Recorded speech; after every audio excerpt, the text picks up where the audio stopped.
Hi, I'm Rick Dior. And those were some 12/8 rock feels, a little bit complex at times, simpler at times, but all gleaned from these rhythms that are in 12/8. So that's what today's lesson is about, sort of shuffle feels in 12/8. So we'll go back to the beginning where I was first influenced by these things when I heard Charles Mingus, Better Get Hit in Your Soul. And if none of you have heard that, or any of you have heard that, you know that that's pretty fast. So.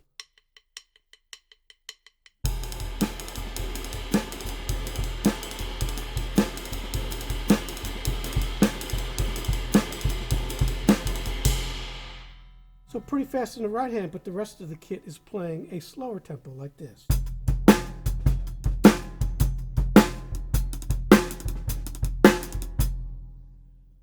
So there was a lot of kind of, let's say, rock grooves back in the 70s, or when I was growing up, that 70s and 80s really, that related to this kind of feel. So when I first encountered it, when I was playing with pop bands or wedding bands and things like that, I was pretty comfortable immediately. So let's talk about some of those tunes. The first one was by Sly and the Family Stone, and was called Hot Fun in the Summertime. And that groove is at dotted quarter equals 100 if you're in 12/8.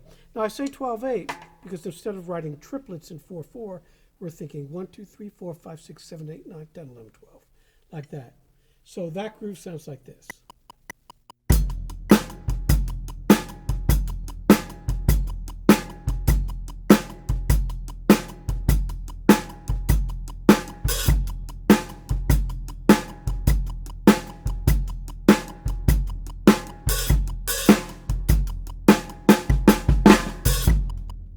Very, very simple, but a great feel.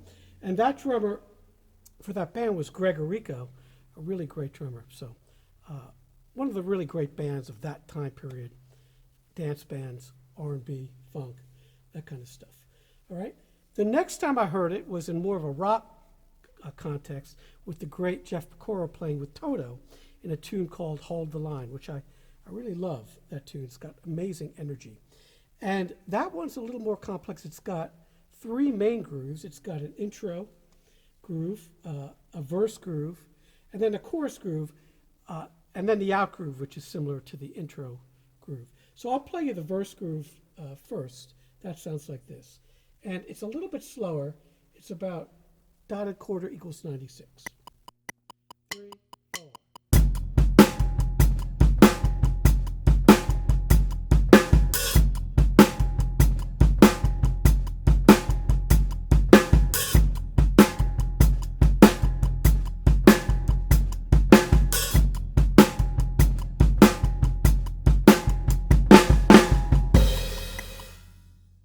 So you could tell this was probably influenced by that Hot Fun in the Summertime, by the feel of it. It's almost the same tempo, really. So it kind of channels that groove. And then we get to the chorus groove, which is actually simpler, but sometimes he uses a half up and hi-hat, which is much more powerful. 3, 4.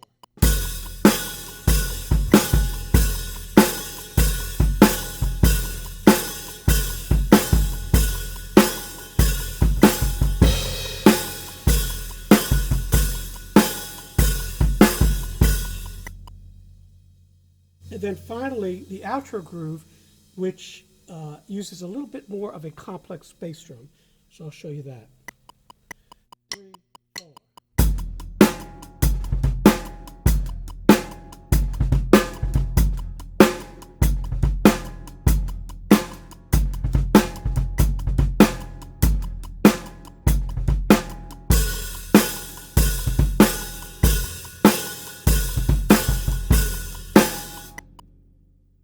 So you see that double bass drum hit. And he's sort of improvising through the whole tune, little variations on these grooves. It's a great track to listen to. There's also a tune called Minute by Minute by, well, it's by Michael McDonald, I think, but it was on a Doobie Brothers record. That's a much cleaner sound, and that's just about the same tempo. It sounds like this.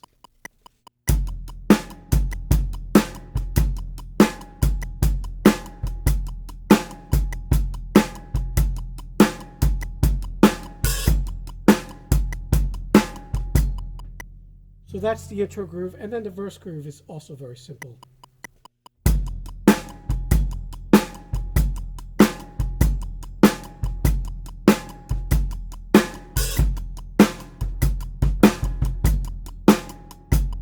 So just that triplet feel once again.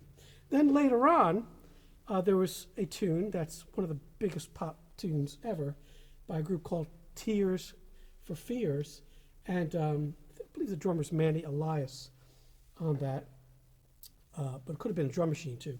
And that's got a real interesting groove because you have these upbeat triplets like this. Oh, and that's a bit faster. I think that's around 110 or so. 1, 2, 3, 4.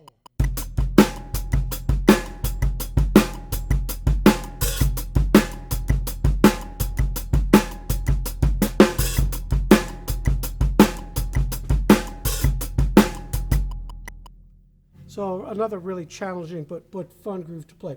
So one thing you'll notice with all these grooves, I do a hi-hat motion. That's a shaft tip motion, and I move that around. So for the first two grooves, Hot Fun and then Hold the Line, I'm doing this.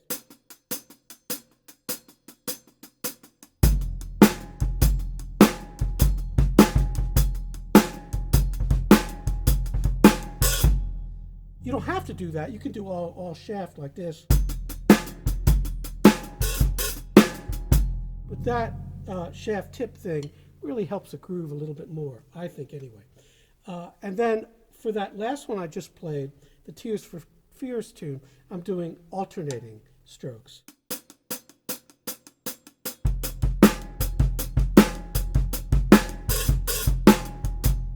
So you see that tip, shaft, tip, shaft. That's the hardest part about playing these grooves, is that coordination you have to get.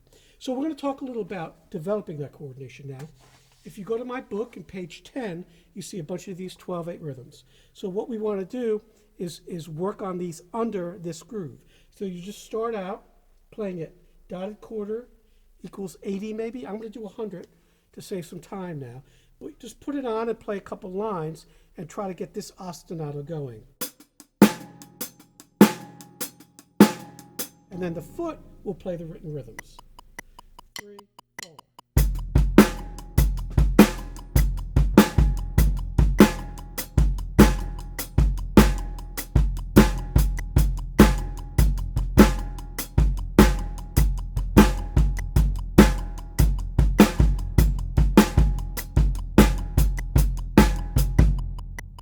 And you could vary up your hi-hat a little if you want, all right?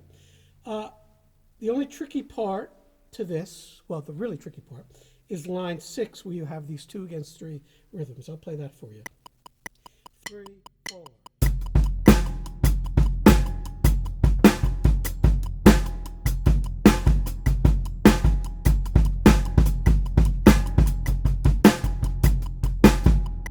And so on. So that 2 against 3,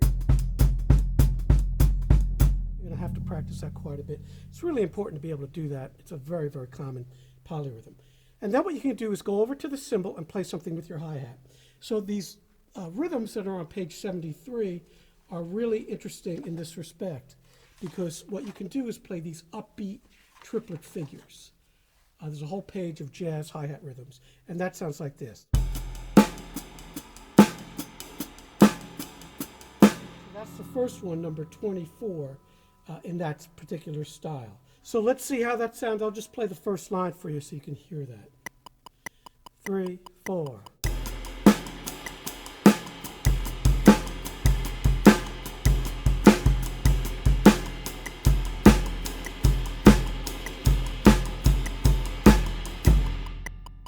You can also do it all open. That's number 35 in that hi-hat list. And I'll show you that. 1, 2, 3, 4.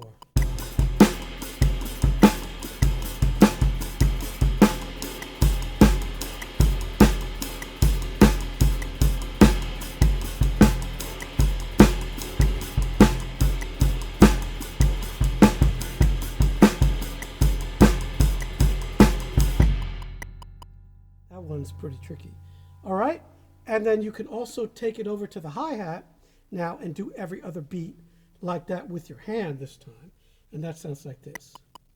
1, 2, 3, 4.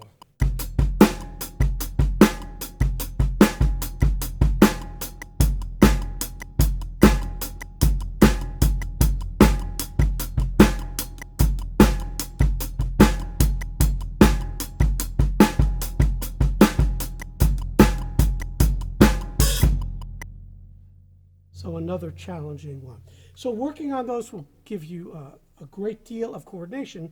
So anytime you play this type of groove, it'll be a lot easier. So I hope you got a lot out of this. I'll play a little and we'll see you next time.